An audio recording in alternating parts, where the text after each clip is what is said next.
और राहुल गांधी के बस्तर आने से पहले लेटर बम देखने को मिला है। पूर्व कांग्रेस नेता चंद्रशेखर शुक्ला ने एक पत्र लिखा। चंद्रशेखर शुक्ला ने राहुल गांधी से सवाल पूछा, झीरम में संदिग्ध कवासी लखमा को प्रत्याशी क्यों बनाया, ये सवाल उन्होंने पूछा है। और भूपेश बघेल की जेब में रखे सबूत कब बाहर आएंगे, ये भी उनका एक सवाल है। शहीदों के परिवार को न्याय दिलाने संसद में क्या प्रयास किए गए हैं। और इसके बाद कांग्रेस से इस्तीफा देकर बीजेपी में वो शामिल हुए चंद्रशेखर शुक्ला, जिन्होंने ये सवाल पूछा है। तो राहुल गांधी एक तरफ छत्तीसगढ़ के दौरे पर आ जाने वाले हैं, चुनावी सभाएं होने वाली, उनकी चुनावी सभा को लेकर के तैयारियां की जा रही, लेकिन दूसरी तरफ छत्तीसगढ़ में लेटर बम फूट चुका है उनके दौरे को लेकर के। चंद्रशेखर शुक्ला ने राहुल गांधी से सवाल पूछा कि झीरम में संदिग्ध कवासी लखमा को प्रत्याशी क्यों बनाया, भूपेश बघेल की जेब में रखे सबूत कब बाहर आएंगे, ये उनका दूसरा सवाल है। और इसके बाद उन्होंने पूछा कि शहीदों के परिवार को न्याय दिलाने संसद में क्या प्रयास किए।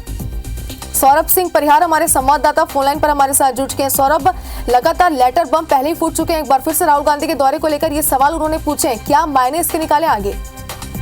बिल्कुल, देखिए कुछ घंटे बाद राहुल गांधी बस्तर जगदलपुर पहुंचने वाले हैं और इससे पहले कि जो कांग्रेस में शामिल रहे पूर्व महामंत्री चंद्रशेखर शुक्ला ने पत्र लिखा है और वो तो भाजपा में शामिल हो गए हैं, रिक्वेस्ट छोड़ दी है। लेकिन इससे पहले कि वो जो 2013 में झीरम कांड हुआ था उसको लेकर राहुल गांधी से 3 सवाल पूछे हैं और निश्चित रूप से उनके दौरे से पहले इस तरीके का लेटर लिखना समझ सकते हैं कि किस तरीके से भाजपा की ये रणनीति है और जिसके माध्यम से जो कांग्रेस के तमाम जो नेताओं हैं उसके माध्यम से ये बातें पूछवाई जा रही है। सबसे पहले तो यही 3 सवाल पूछे हैं राहुल गांधी से। सबसे पहला सवाल यही है कि 2013 झीरम कांड में जो शामिल थे कवासी लखमा, वो संदिग्ध हैं और उनको आखिर क्यों प्रत्याशी बनाया गया कांग्रेस के द्वारा। दूसरा सवाल ये पूछा गया है कि जो भूपेश बघेल जब बार जब विपक्ष में थे तब ये कहते थे कि झीरम कांड के सबूत हमारी जेब में है, आखिर जो जब 5 साल मुख्यमंत्री रहे उसके बाद भी झीरम कांड के सबूत को क्यों पेश नहीं किए, अब उसको देना चाहिए।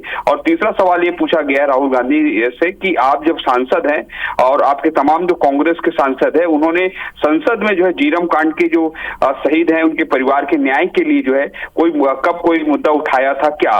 तो कुल मिलाकर यही है कि आज राहुल गांधी का दौरा है, उस दौरे से पहले आप देखें कि भाजपा नेता और जो भाजपा की रणनीति है उसके तहत ये काम हो रहा है और निश्चित रूप से सवाल पूछे हैं। और इससे पहले कि याद होगा कि 2013 में झीरम कांड हुआ था और लगभग 11 साल होने को है झीरम कांड को, लेकिन अभी भी जो है कोई इस मामले पर न्याय वाली बात है वो नहीं मिल पाई है। और कांग्रेस के कई दिग्गज नेता इस घटना में शहीद हुए थे, लेकिन लेटर के माध्यम से समझा जा सकता है कि झीरम मुद्दे को भाजपा जो है जीवित रखना चाहती है और खासकर लोकसभा चुनाव के दौरान।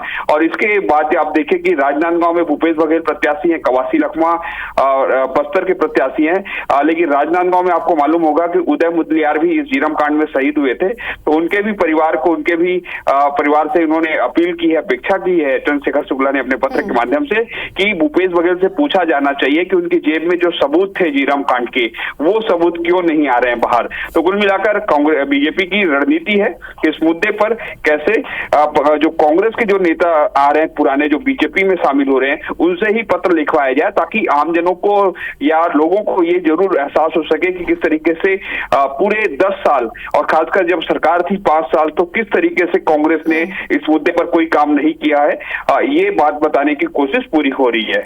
बिल्कुल सौरभ, बीजेपी की रणनीति तो साफ तौर पर यहाँ पर समझ में आ रही है। फिलहाल आपका बहुत बहुत शुक्रिया हमारे साथ जुड़ने के लिए और तमाम जानकारी के लिए।